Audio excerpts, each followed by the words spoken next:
Bonjour frères et sœurs, et nous sommes au chapitre 17 de l'Évangile de Jean. Et nous avançons, et nous sommes la dernière nuit avant sa mort. Et nous allons étudier ensemble pendant les 3 jours au moins qui viennent la prière de Jésus avant qu'il parte pour la croix. Je crois que c'est la seule prière vraiment que nous avons. On se fait dire souvent que Jésus priait. On a le Notre Père qui est un enseignement sur la prière plus qu'une prière. Mais là, ici, on voit une prière très personnelle de Jésus et on va ensemble la regarder. On va regarder sur 3 facettes pour qui prie, qu'est-ce qu'il demande et pour qui il le demande. Donc, ça va nous aider à bien cerner toute la prière. Donc, je crois que cette prière, Jean a été la chercher, il l'a mis dans son évangile, parce qu'elle va rejoindre le but qui s'est donné, qu'on croit qu'il est le Christ, qu'on croit qu'il est le Fils de Dieu, qu'on croit en lui et qu'on ait la vie éternelle. Donc, c'est le but de son évangile. Donc, nous allons ensemble étudier ça à partir de ce matin. Prions ensemble. Notre Père du ciel, nous voudrions bien s'arrêter ce matin et les autres matins qui s'en viennent et écouter, nos oreilles tout grandes ouvertes, écouter la prière de Jésus. D'abord, ça va nous dire, tu vas nous apprendre qui il est. Tu vas nous apprendre aussi en même temps quoi demander dans nos prières. Et apprends-nous en même temps pour qui nous devons prier. Et Seigneur, nous te demandons que tu puisses nous aider à mieux comprendre aussi notre vie de prière à cause de cela.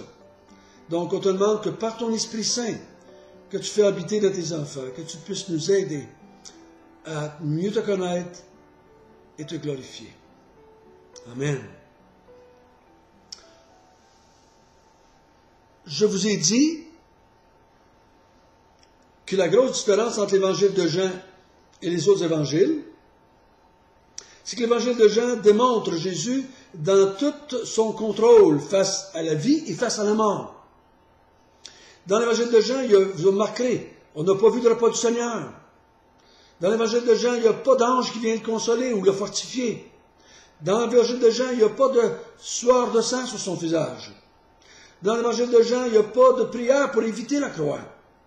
Jésus est au contrôle, il veut la mort, il désire la mort, il orchestre sa mort, il planifie sa mort, il organise les hommes, les femmes, les petits comme les grands, pour que l'heure où ce qu'il veut mourir soit bien planifié et organisé.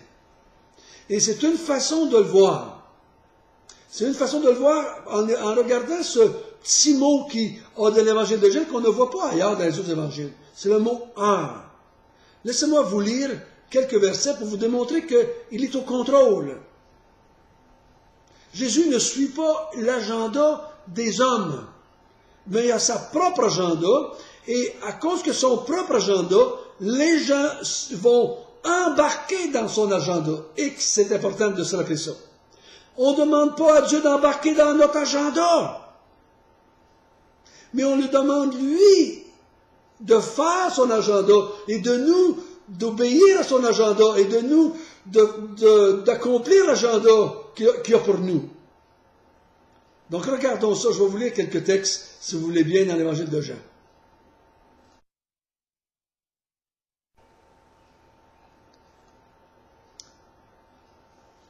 Jésus lui répondit, « Femme, qu'en est-il entre moi et toi? Mon heure n'est pas encore venue. » Donc, il y avait des moments précis que Jésus savait. Mon heure n'est pas venue. Il cherchait donc à le saisir de lui, et personne ne mit la main sur lui, parce que son heure n'était pas encore venue. Voyez-vous, vous ne me prendrez pas. Vous ne me ferez pas mourir quand vous voulez. J'ai un heure bien précis dans mon agenda que je veux mourir. Dans Jean 8, Jésus dit ces choses enseignant dans le temple, au lieu où il était le trésor, et personne ne le saisit, parce que son heure n'était pas encore venue. Encore une fois, je fais des choses, je dis des choses, vous m'en voulez, vous voudriez me tuer, mais pas tout de suite. Mon heure n'est pas venue. C'est pas vous qui décidez, c'est moi qui dirige le monde. Le monde fonctionne avec mon cadran, mon horloge, mon plan. Jésus leur dit, l'heure est venue où le Fils de l'homme doit être glorifié. Maintenant, l'heure est venue. OK, là on va arriver, il est dans Jean 12, on voit que dans Jean 13, c'est la dernière soirée. Maintenant, mon âme est troublée, et que dirais-je? Père, délivre-moi de cette heure. Ben non. C'est pour cela que je suis venu jusqu'à cette heure. Donc, il dit, l'heure est arrivée, et je l'accepte, je la veux, je la désire. Jean 13, avant la fête de Pâques, Jésus, sachant que son heure était venue de passer de ce monde au Père, et ayant aimé les siens qui étaient dans le monde, mit le comble à son amour. Il dit, maintenant, l'heure est arrivée. L'heure est arrivée. Et ce matin, Jean 17, verset 1, après avoir ainsi parlé, Jésus leva les yeux au ciel et dit, Père, l'heure est venue. Voyez-vous que ces heures-là, qui parlent ici, démontrent que Jésus avait un agenda, que Jésus avait planifié sa vie avant de venir dans ce monde. Il dit, mon heure n'est pas venue, mon heure s'en vient, mon heure est arrivée, l'heure est arrivée, Père, c'est le temps, allons-y. Il n'agit pas selon l'agenda des hommes et des femmes, il ne parle pas des hommes et des femmes qui vont le contrôler, mais il dit, vous ne me contrôlez pas, je contrôle mon agenda, je contrôle l'heure où je vais mourir, je contrôle ma vie. Vous ne me ferez pas mourir quand vous voulez. Seigneur, aide-nous à accepter ton agenda. Regardons ça ensemble maintenant, cet agenda que Jésus a, en même temps, qu'est-ce qu'il va prier. Nous allons lire ensemble chapitre 17, versets 1 à 5. Après avoir ainsi parlé, Jésus leva les yeux au ciel et dit, Père, l'heure est venue. Glorifie ton Fils, afin que ton Fils te glorifie, selon que tu lui as donné pouvoir sur toute chair, afin qu'il accorde la vie éternelle à tous ceux que tu lui as donnés. Or, la vie éternelle, c'est qu'ils te connaissent, toi, le seul vrai Dieu, et celui que tu as envoyé, Jésus-Christ. Je t'ai glorifié sur la terre, j'ai achevé l'œuvre que tu m'as donnée à faire.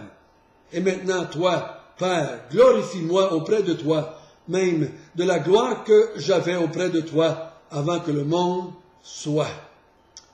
Que voyons-nous ici? Premièrement, si Jésus prie, c'est qu'il est humain. C'est qu'il démontre qu'il dépend de Dieu. Quand nous prions, nous nous soumettons à Dieu. Quand nous prions, nous montrons que nous dépendons de Dieu. Si on serait capable de le faire par soi-même, par nous-mêmes, on ne priera pas. Jésus est pareil. Jésus ici prie, et par sa prière, il nous démontre son côté humain. Mais vous allez voir que sa prière, elle, nous démontre qu'il est aussi divin. Il dit, l'heure est venue. De quoi faire? Et là, la requête qu'il va faire démontre qu'il est divin aussi. Parce qu'aucun humain, aucune créature demande ça. Glorifie ton Fils. Glorifie-moi. Hey, imaginez-vous, Jésus, juste un humain, Jésus un ange, Jésus juste un prophète. Il se lève les yeux vers Dieu et dit, hey, glorifie-moi. On dirait, oh, c'est pas bon ça, mon gars. Mais il le fait. Parce qu'il est Dieu. Et il dit, Seigneur, glorifie-moi. Glorifie-moi. Il est le seul qui fait ça. On ne voit pas Paul qui fait ça. On ne voit pas Moïse qui fait ça. On ne voit pas David faire ça. En tout cas, moi, je ne le fais pas. Quand je prie, je dis plutôt, Père, glorifie-toi en moi. Hein? On va dire, Père, glorifie-toi par moi. Mais afin qu'on comprenne de quoi il parle, il s'en va au verset 5. Et maintenant, Père, glorifie-moi auprès de toi de la gloire que j'avais auprès de toi avant que le monde soit. Donc, il dit, avant que le monde existe, j'étais dans la gloire avec toi. Hein? Jean 1. Il était avec Dieu, il était Dieu. Il était dans la gloire avec Dieu. Il n'est pas en train ici de demander autre chose que cela. Redonne-moi ma gloire. Donc il parle de sa préexistence au monde, avant que rien soit créé. Jésus existait. Redonne-moi ma gloire. Mais remarquez bien pourquoi il le demande. Il le demande, au verset 1, afin que ton Fils te glorifie. Glorifie-moi pour que je te glorifie. Donc le Fils demande d'être exalté, le Fils demande d'être ramené dans le ciel, dans la présence du Père, de reprendre sa position d'égalité avec Dieu, afin que Dieu soit glorifié. C'était le but unique de sa venue sur la terre. Il dit au verset 4, « Je t'ai glorifié sur la terre. J'ai achevé l'œuvre que tu m'as donné de faire. » L'œuvre de Jésus, c'est de glorifier Dieu. Faisons attention, frères et sœurs, quand nous disons Jésus est venu sur la terre pour nous sauver. Oui, il est venu pour nous sauver. Mais le but, c'était de glorifier Dieu.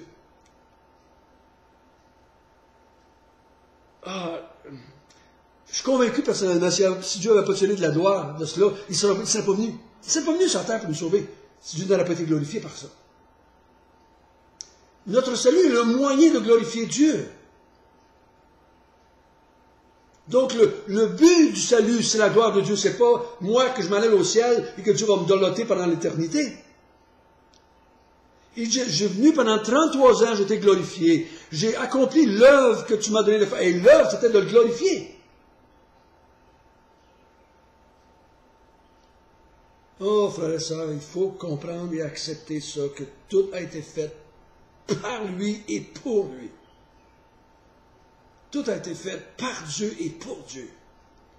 Et le Fils est venu sur la terre pour glorifier le Père, et il demande au Père de le glorifier aussi.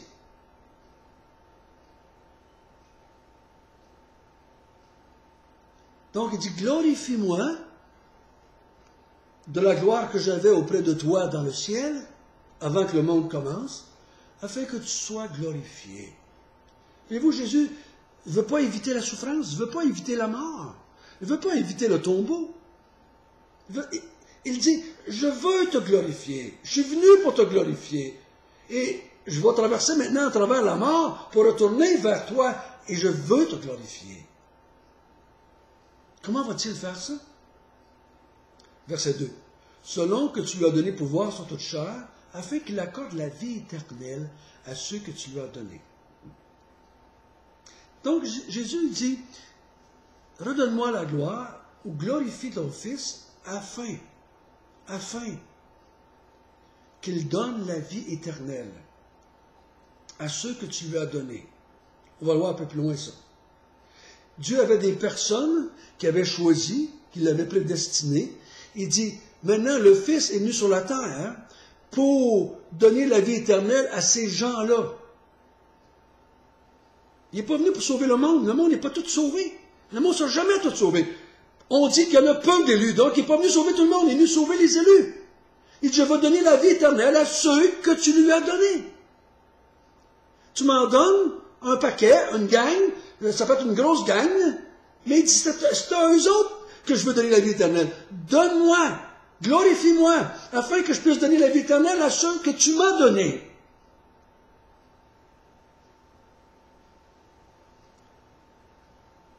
Et si la vie éternelle, frères et sœurs, ce n'est pas une place dans le ciel. Oh, j'ai entendu des gens, en fin de semaine, parler de leur salut, et jamais ils n'ont parlé que c'était pour la gloire de Dieu. La vie éternelle, c'est pas pour aller au ciel. Ah, j'ai cru que Jésus m'avait pardonné, et je vais mourir, je vais aller au ciel. Et puis, les prières, c'était merci parce qu'on s'en va au ciel quand on meurt, puis on est certain qu'on va aller au ciel quand on meurt, puis on est certain qu'on va aller au ciel quand on meurt. Personne parlait que la vie éternelle, c'est glorifier Dieu. Personne qui a dit, je me suis repenti, et j'ai cru, j'étais pardonné, et maintenant, enfin, je peux glorifier Dieu. Enfin! Je vais te glorifier pour l'éternité. Non, c'était un salut égocentrique. Je m'en vais au ciel, Donc, c'est pour moi qui est venu. Je suis donc content, je m'en vais au ciel. C'est pas ce que Jésus, c'est pas la façon de parler de Jésus ici. Je veux leur donner la vie éternelle. Pour quoi faire?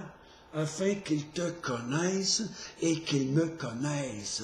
Et quand on connaît Dieu et qu'on connaît Jésus, on les glorifie, puis on les sert.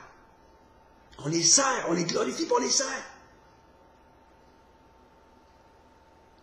Le but de le connaître, c'est de le glorifier, de le servir, de continuer l'œuvre que Dieu avait donnée à Jésus-Christ, l'œuvre de glorifier Dieu. Donc, si je résume, Jésus dit, Père, glorifie-moi de la gloire que j'avais auprès de toi, afin que je puisse te glorifier, en donnant la vie éternelle à ceux que tu m'as donnés, et en leur donnant la vie.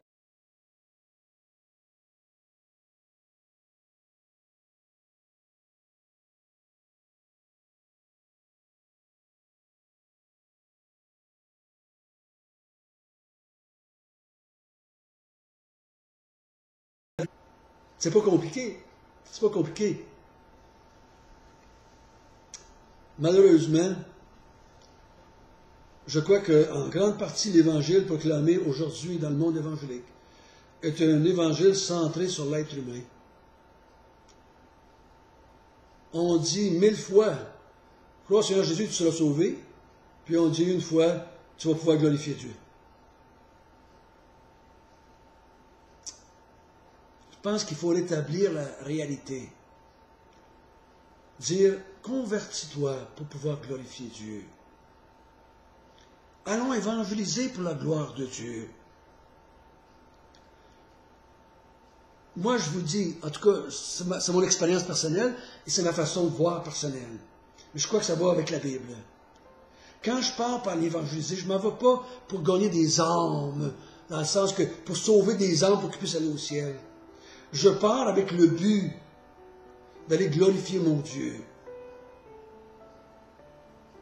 Et que ça va, il me semble que ça va bien mieux. Il me semble que c'est beaucoup plus vrai, beaucoup plus facile, beaucoup plus glorifiant pour mon Père Céleste.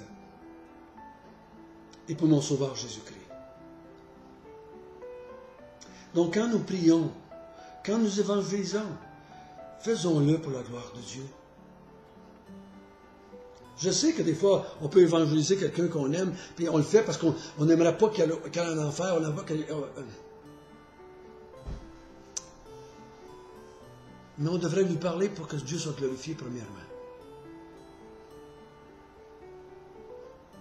Prions ensemble. Notre Père du ciel, merci de nous avoir montré encore une fois le cœur de Jésus. Merci de nous avoir montré ton cœur. Ton cœur, c'est tu veux être glorifié. Le cœur de Jésus, c'est de te glorifier. Et toi, ton cœur, c'est de glorifier Jésus, donc c'est glorifier Dieu, parce que Jésus est Dieu. Donc, la gloire de Dieu, c'est de se glorifier. La gloire du Fils, c'est de se glorifier et de glorifier son Père. Et notre gloire, c'est de glorifier notre Dieu. Ô Seigneur, dans la journée qui vient, donne-nous de faire toutes choses pour toi et pour ta gloire.